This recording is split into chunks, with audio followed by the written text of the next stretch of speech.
Hi అండి. Welcome to mesmerizing food. Semiya payasam చేద్దామండి. సూపర్‌గా ఉంటుంది. ముందుగా అయితే కడాయి పెట్టుకోండి. 2 టేబుల్ స్పూన్స్ వరకు నెయ్యి వేసుకోండి. నెయ్యి హీట్ అయిన తరువాత కట్ చేసుకున్న జీడిపప్పులు అలాగే బాదం పప్పులను చక్కగా వేయించుకోవాలండి. ఇవి గోల్డెన్ కలర్ వచ్చే వరకు చక్కగా ఈ విధంగా లో ఫ్లేమ్‌లో పెట్టుకొని ఫ్రై చేసుకోండి. ఇవి మనకి ఇన్‌స్టంట్‌గా ఎనర్జీని అయితే ఇస్తాయండి.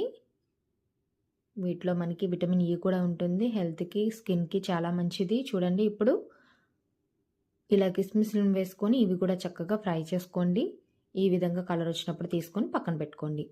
అలాగే ఇదే నెయ్యిలో మనం 1 కప్పు వరకు సేమియాలను యాడ్ చేసుకోండి. ఈ సేమియాలను కూడా చక్కగా లో ఫ్లేమ్‌లో పెట్టుకొని ఫ్రై చేసుకోవాలండి ఈ విధంగా.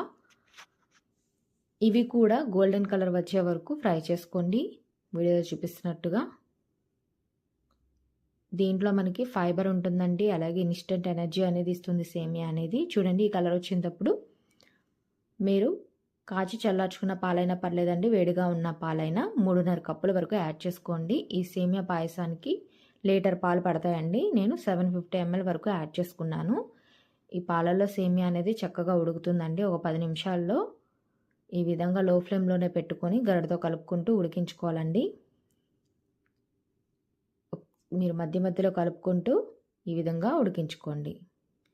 చూడండి ఇప్పుడు 10 నిమిషాల తర్వాత చూపిస్తున్నానండి. ఒకసారి పట్టుకొని చూస్తే ఇది చూడండి 80% వరకు సేమియా అయితే ఉడికిపోయింది. ఇలా ఉడికితే సరిపోతుందండి. మరీ మెత్తగా అవసరం లేదు. అప్పుడు మీకు రుచికి సరిపడా షుగర్‌ని అయితే యాడ్ చేసుకోండి. నేను అరకప్పు వరకు వేసుకున్నానండి షుగర్ అనేది.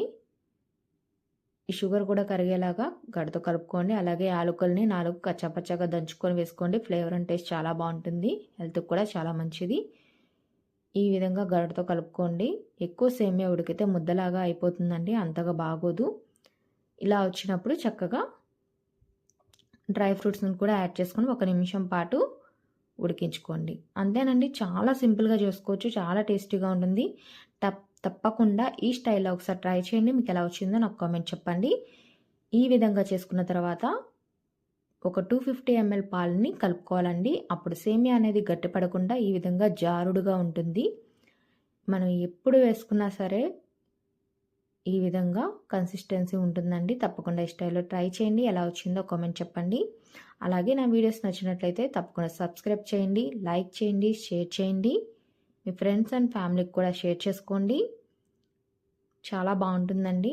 తప్పకుండా ట్రై చేయండి. Thank you for watching.